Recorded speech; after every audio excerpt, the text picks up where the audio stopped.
안녕하세요. 교회론 네 번째 시간, 교회론 마지막 시간입니다.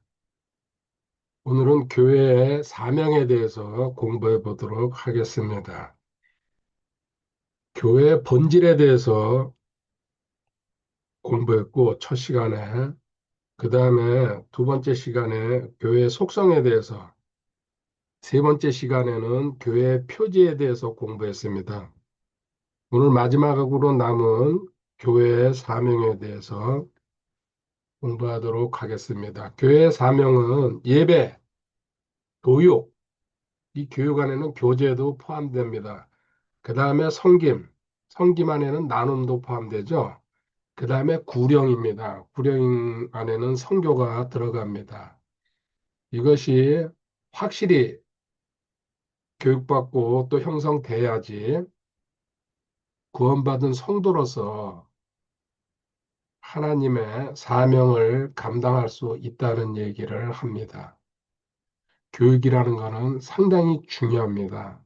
특히 저는 이제 반복 교육을 좋아하는데, 근래 며칠 전에 제가 이제 활터에 다니고 있거든요. 요새는 야간에 야사라 그러는데요. 많이 갑니다. 동작을 하나 배웠습니다. 잘못된 동작을 하나 고치는데 죽을 없는 거를 작년 11월 달에 알고서 그죽 없는 동작을 배우니까 줌손이 틀려지더라고요. 앞에 손 잡는 손이. 그래서 이상하게 이 겨울 동안 계속해서 동작이 안 잡혀서요. 훈련을 반복해서 하는데도 궁금하고 궁금했는데 엊그저께 화요일 날 만난 분이 월요일 날이죠. 만난 분이 원포인트 레슨 그 한마디에 제가 잘못된 걸 알았습니다. 이렇게 세상에서 이런 활 쏘는 일도 그 하나 때문에 모든 게 갖춰져 가기 시작하거든요.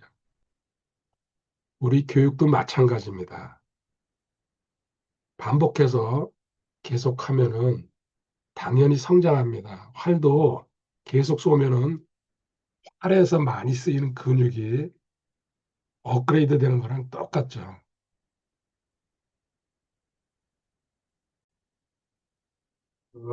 본격적으로 사명이라는 게 뭡니까? 하나님이 우리한테 주신 거죠. 우리는 완수해야 될 의무가 있습니다. 그 사명 중에서 가장 첫 번째로 두는 것이 이 세상 속에서 하나님 나라 확장을 위해서 우리는 사용됩니다. 그게 첫 번째 사명이라고 저는 생각합니다. 그때 우리가 지금까지 배운 교회 본질, 또 속성, 그 다음에 표지를 가지고 이 각자 내용이 다 공부한 겁니다. 이걸 가지고 어떻게 움직이느냐, 우리가 어떻게 활동하느냐, 이 어떻게 움직이느냐에 관계된 게 오늘 배우는 지금 얘기한 예배라든지 교육이라든지 헌신이라든지 구령이 있어야 된다는 얘기입니다.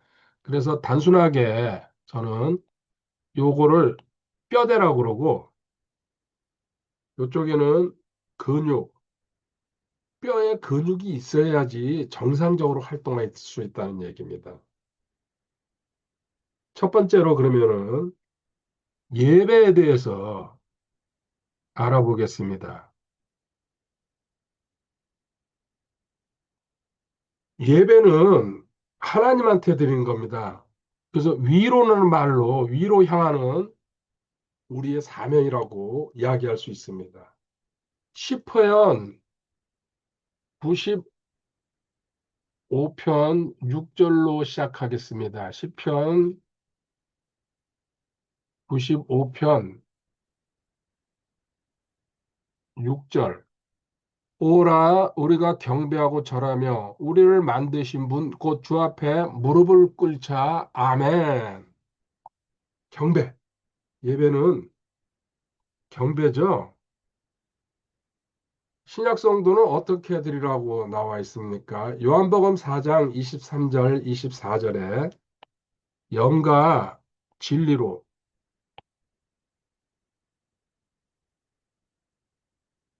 영, 진리 많이 이야기했습니다.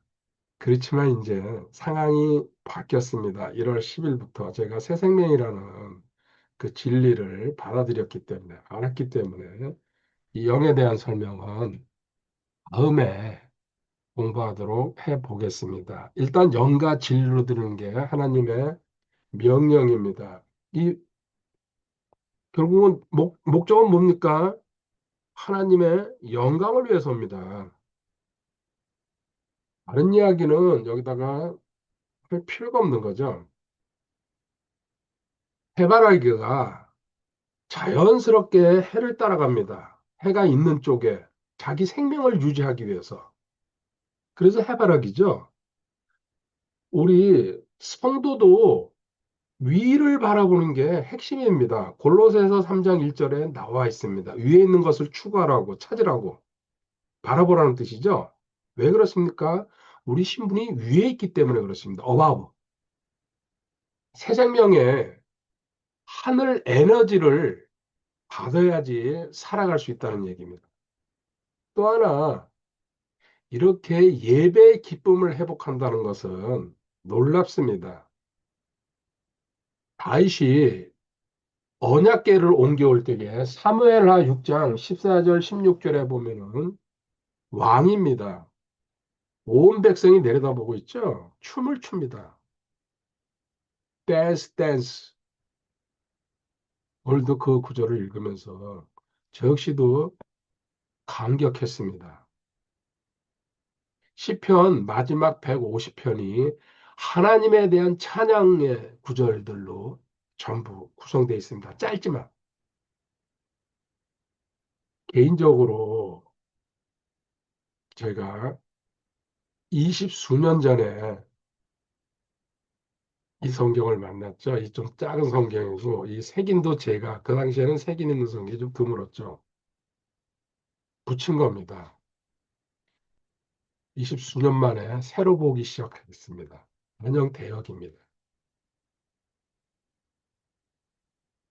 그동안 제가 영어가 뭐 능숙하지 않기 때문에 필요한 것만 찾아봤는데 이제는 성경 구절을 찾을 때에 무조건 이 영한 대역을 봐야 되겠구나. KJV. 왜 그렇습니까? 새 생명이라는 것을 알기 때문에. 새 생명의 공급원.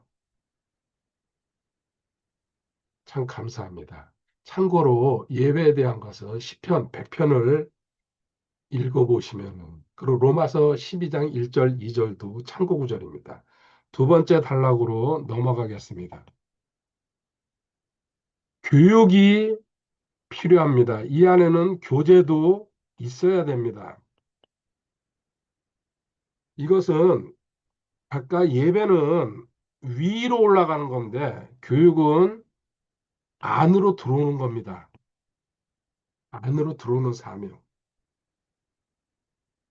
마태복음 28장 20절에 주님께서 승천하시면서 내가 너희에게 전한 모든 것을 가르쳐 지키게 하라고 모든 것이라고 나와 있습니다.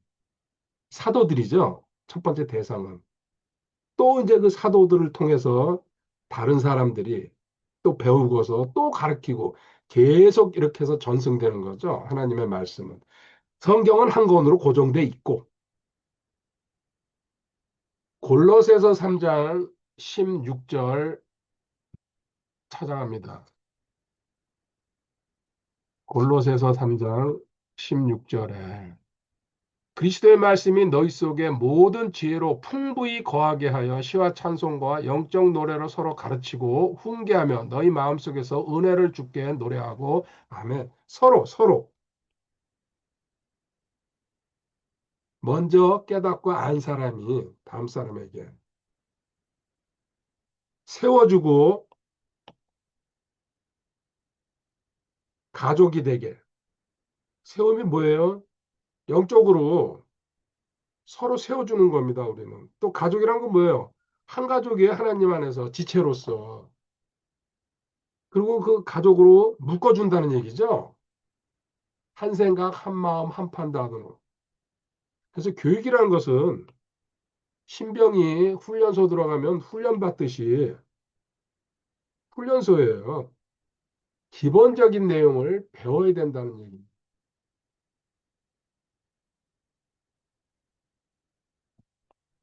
장작불이 모여 있을 때는, 그러고 태우면은 화력이 끝내줍니다. 근데 거기서 한두 개 빼내 보십시오. 금방 꺼져 버려요. 식어 버려요. 그리고 또 하나, 성경에 이 서로가 세워준다는 거.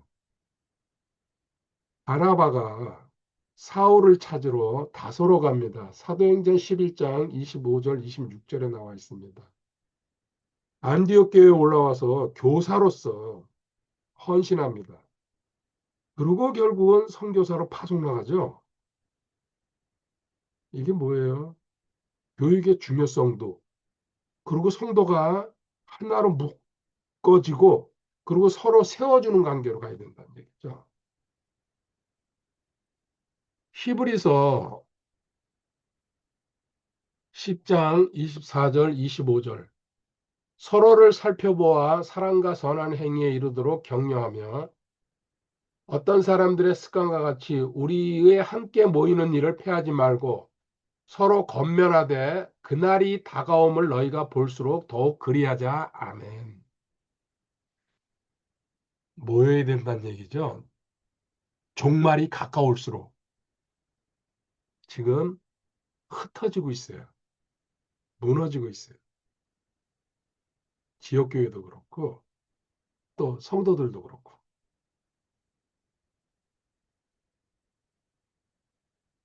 작년 4월 달에 모 형제와 문제가 있어서 제가 마지막 카톡을 보내면서 연락을 끊었습니다. 이 일이 왜 생겼는지 저 나름대로 해결을 받아야지 다시 연락을 할 수 있을 것 같습니다. 그러고 오늘 교회론사를 정리하다가 특히 이 부분에서 제가 멈췄던 카톡을 오늘 다시 시작했습니다. 이유는 단 하나입니다. 나는 새 생명을 소유한 하나님의 자녀라고, 이거 하나였어요. 이제 진행은 어떻게 될지 모르겠습니다. 주님한테 맡깁니다. 세 번째로 넘어갑니다. 헌신해야 됩니다. 섬김이죠. 봉사죠. 그리고 이 헌신 안에는 나눔도 들어갑니다. 구제도 들어갑니다. 또 헌금도 포함되는 거죠. 이것은 옆으로 옆으로 나가는 사명입니다. 마태복음 20장 28절에 귀한 주님의 말씀입니다. 이와 같이 사람의 아들도 섬김을 받으러 오지 아니하고 도리어 섬기며 자기 생명을 많은 사람의 대속물로 주려고 왔느니라 하시니라. 네. 주님도 섬기러 오셨다고 말씀하고 계십니다. 특히 우리가 이 예를 들면 요한복음 13장에 일명 세족시라고 이야기하는 그 장면, 놀랍죠. 제자들의 발을 주님 손수 씻겨주십니다. 가장 높은 자리에 계시는 분이 가장 낮은 자들, 지인들이죠. 섬김의 본질은 주님한테서 찾아야 되죠.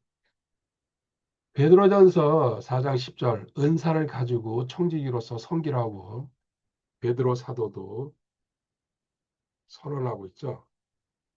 이 섬김을 통해서 우리는 하나님의 사랑을 값없이 전파하는 겁니다.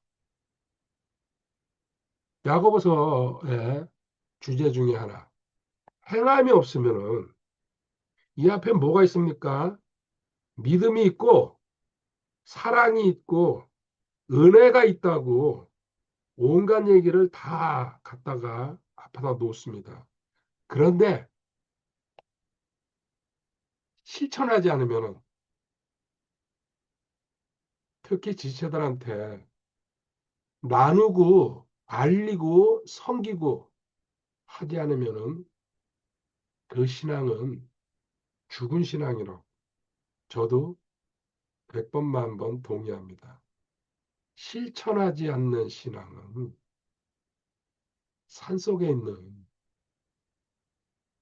중들이 하는 거죠. 자기 혼자 그들 말로 돌을 닦는 거 아닙니까? 기독교는 스스로 혼자 도 닦는 종교가 아닙니다. 내가 행동하지 않으면요. 이런 예가 많지 않습니까? 고인물은 썩습니다. 흐르는 물은 생명력이 있어요. 계속 흘러야 된다는 얘기. 새 생명으로서 내 안에 생수를 퍼낼 때에 마르지 않는 샘물이 된다. 그리고 나눔에 대해서는 나 고가라고 신명기 14장 29절에 하나님께서 이스라엘 백성들한테 11조 내고 또 별도로 다 낸 다음에 다시 또 거기서 3분의 1을 꺼내가지고 성문 앞에다가 쌓아놓으라고 합니다. 레인 나그네 고아 가부들이 마음대로 가져갈 수 있도록. 이게 나눔입니다. 누가복음 6장 38절 가보겠습니다. 누가복음 6장 38절 제가 좋아하는 구절입니다. 저도 제대로 하지는 못하지만 이 구절 마음속에다가 갖고 있습니다. 주라, 기부죠, 기부. 그리하면 너희에게 줄 것이니 곧 후이되어 누르고 함께 흔들고 넘치게 하여 사람들이 너희 품에 안겨주리라. 너희가 잴 때 쓰는 바로 그 척도로 너희가 다시 평가를 받으리라 하시니라. 아멘. 내용은 참 평이한데요. 읽고 또 읽다 보면요. 큰 거를 얻을 수 있죠. 하나님 말씀의 위력입니다. 주라. 계산하지 말고 큰 생각하지 말고 단순하게 주고 싶은 마음이 왔을 때게 주라. 안 왔을 때게 억지로라도 주면 괜찮습니다. 근데 싫으면 안 해야 되는 게 좋죠. 벌써 3개 지나가고 있습니다. 이제 네 번째 마지막으로 구령입니다. 일반적으로 이 구령이라는 단어는 전도라고 보통 얘기합니다. 뭐 상관없습니다. 근데 저는 구령이라는 단어를 더 좋아합니다. 왜 그러냐면요. 잠언 11장 30절에 이 말씀 때문에 저도 구령이라고 바꿨습니다. 의로운 자의 열매는 생명나무니 혼들을 얻는 자는 지혜로우니라. 아멘. 혼들을 얻는다 할 때 소울 위닝. 혼을 이겨오는 자들. 전도는 나가서 그냥 하는 겁니다. 우리 교회 오세요. 뭐 어쩌고저쩌고 하면. 구령은 복음을, 영을 구원시키는 거죠. 복음을 전하는 거예요. 질이 다르죠. 또 이 안에는 선교, 문화가 다른 땅으로 가가지고 복음을 전하는 거죠. 이거는 밖으로 향하는 사명입니다. 지금 위로, 안으로, 옆으로, 밖으로 네 방향 다 나왔습니다. 구령, 선교, 요새는 매체가 많죠. 과거에는 거리 설교, 거리에 나가서 직접적으로 복음 전하는 거죠. 그리고 책, 뭐 전도책자니 소책자, 그 다음에 요새는 영상, 특히 유튜브니 쇼츠니 27일 날 유튜브에서 경고가 들어왔어요, 저한테. 처음에 지금 십몇 년째 양쪽에 영상을 올린 한 2천 개가 넘었죠. 보니까 사형제도와 동성애라는 강의더라고요. 꽤 오래된 것 같아요. 거기에서 증오심을 표출했다고 동성애자들 중에서 누군가 신고했는지 그래서 뭐 이의 제기하라 뭐 어쩌고저쩌고 하면서요. 저한테 메일이랑 그 영상이랑 보내온 거예요. 어느 부분에서 그게 나왔다. 22분 30초 그 부분서부터 그냥 웃었습니다. 할 얘기 성경을 보고 했는데 집단에 보호받는 집단에서 이렇게 상대적으로 약한 자를 증오심을 섞어서 제 이야기가 그렇게 들렸나 보죠.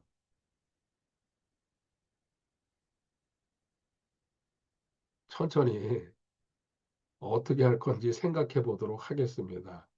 마가복음 16장 15절 16절에 주님께서 승천하시면서 복음 전파하고 믿고 침례받으라고 믿지 않는 자는 정죄를 받을 것이라고 말씀하십니다. 사도행전 1장 8절도 마찬가지죠. 땅끝까지 복음 전하라는 말씀. 구령이 선교가 멈추면은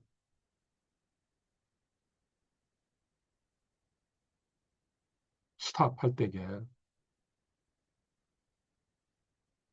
교회고 개인이고 영적으로 죽어갑니다.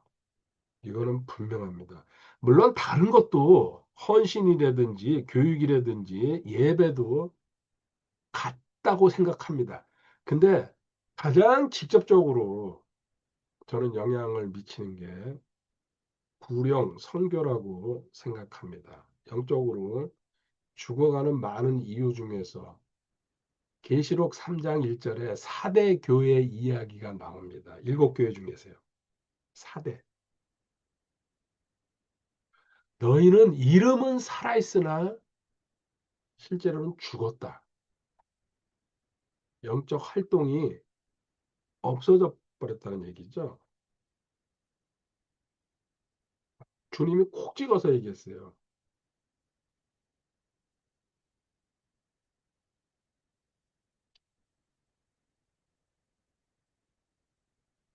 근데는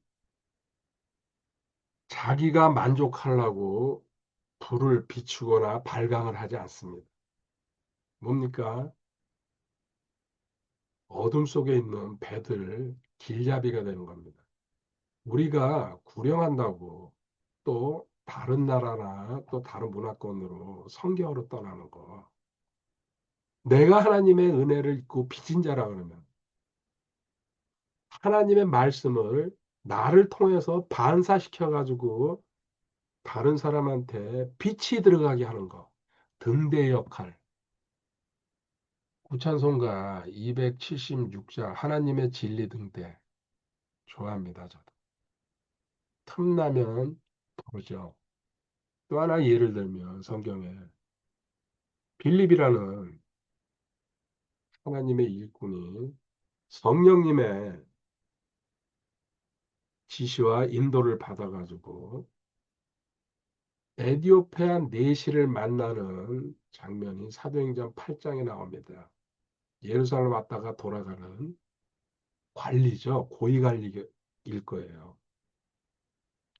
이사야 53장을 읽으면서 해석이 안 되는데 풀어주고 그 다음에 냇물에 들어가서 침례받게 하고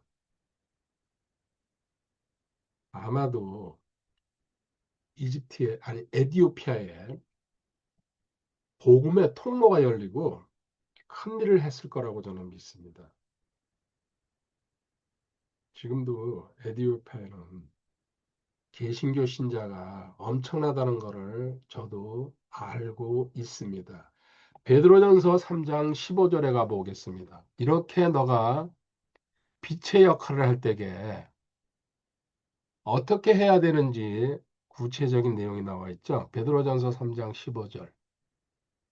오직 너희 마음속에서 주 하나님을 거룩히 구별하고 너희에게 너희 속에 있는 소망의 이유를 묻는 모든 사람에게 온유함과 두려움으로 대답할 것을 항상 예비하며 아멘. 전하다 보면은 당신은 어떻게 그런 소망, 이거 기독교인들만 쓸 수 있는 단어입니다. 세상에서 어떻게 합니까? 희망이라고 그러죠. 이거는 되면 좋고 안 되면 기분 나쁘고 그런 뜻이에요. 희망이라는 것은. 소망은 주님이 주시는 거예요. 이건 기독교인들만 가질 수 있는 특권입니다. 이것은 이루어집니다. 저도 지금까지 하나님 만나고서 살면서 손에 꼽을 수 없을 정도로 하나님이 많은 소망을 주셨고 또 그 소망이 이루어지는 것을 확인하고 겪고 감사했습니다.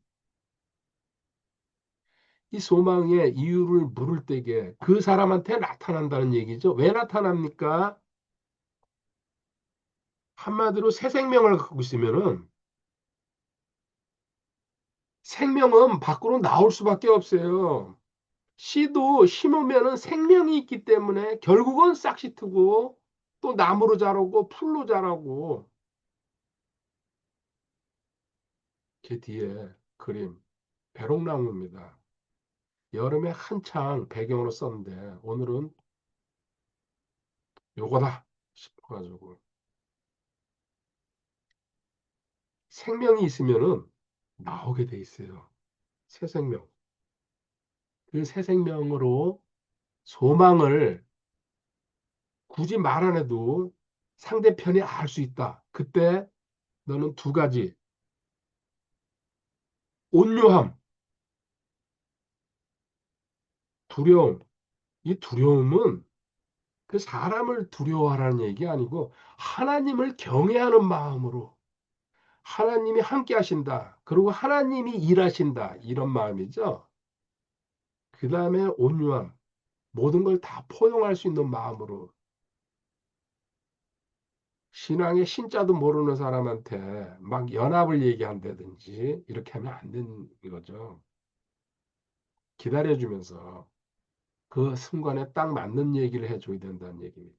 이게 우리가 갖추어야 될 자세입니다. 마무리하도록 하겠습니다. 교회론 4번 동안 강의했습니다. 시간은 짧죠. 근데 모든 교리 강의를 지금 한 달에 4번 강의로 마치기 때문에 그 스케줄 따라 온 겁니다. 성도는 첫 번째, 하나님의 DNA를 갖고 있는 존재들입니다. DNA는 정체성이죠. 하나님의 형상이니 온갖 게 다 들어갈 수 있습니다. 이게 첫 시간에 공부한 겁니다. 그래서 에클레시아라는 헬라어 단어, 그 다음에 성도는 보이지 않는다는 것, 구원받은 사람은. 교회 다니는 사람은 신자입니다.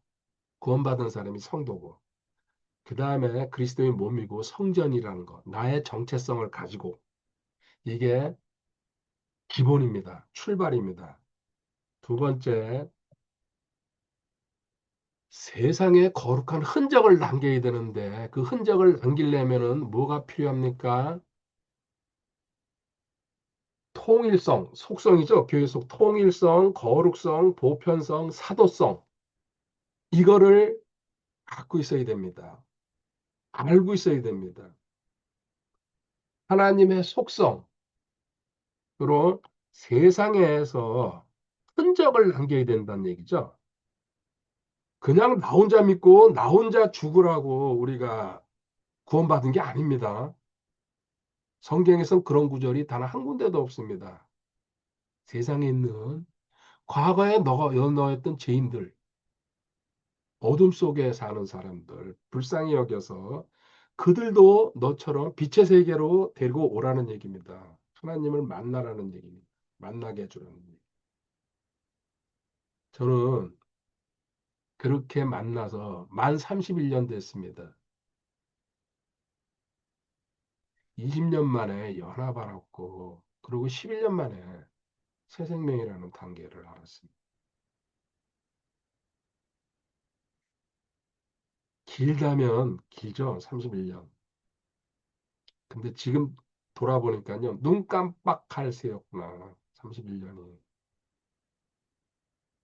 1월 10일 날 새 생명을 알고, 지금도 취해 있습니다. 술에 취한 것처럼. 그리고 하나하나 새로 보이기 시작합니다. 구원서부터 새로 강해야 되겠다는 생각이 무럭무럭 솟아올라오는데요. 천천히 누르면서 하나님의 뜻대로 할 계획입니다. 그리고 건강하게 성장해야 된다니. 건강하게 성장하려면 바른 말씀, 바른 성례, 바른 건징이 있는 정확하게 배워야죠. 건강한 교회.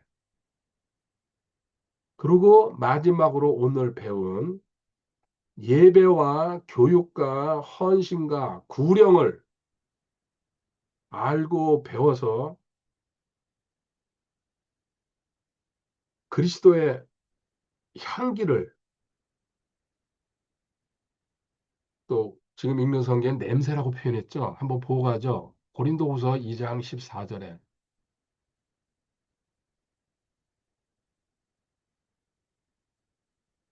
항상 우리를 그리스도 안에서 승리하게 하시고 우리를 통해 모든 곳에서 그분을 아는 냄새를 풍기게 하시는 하나님께 이제 감사하노라. 아멘.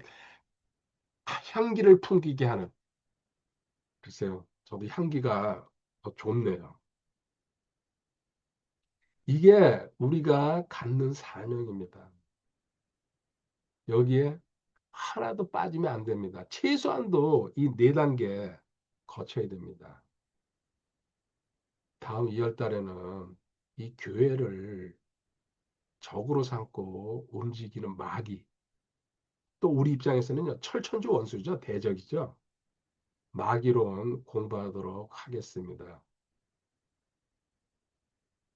곧 봄이 옵니다. 지금 엄청나게 춥습니다. 지난주, 이번 주.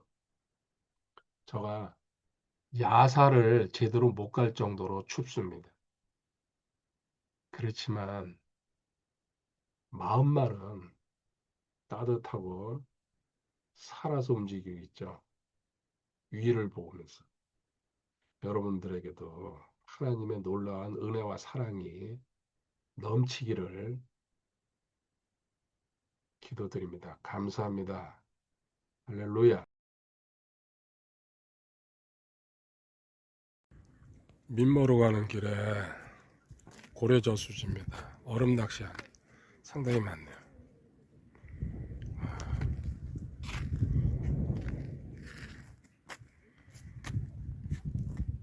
어른 저수지 진짜 오래간만에 돌아봅니다. 할렐루야, 주님 사랑합니다.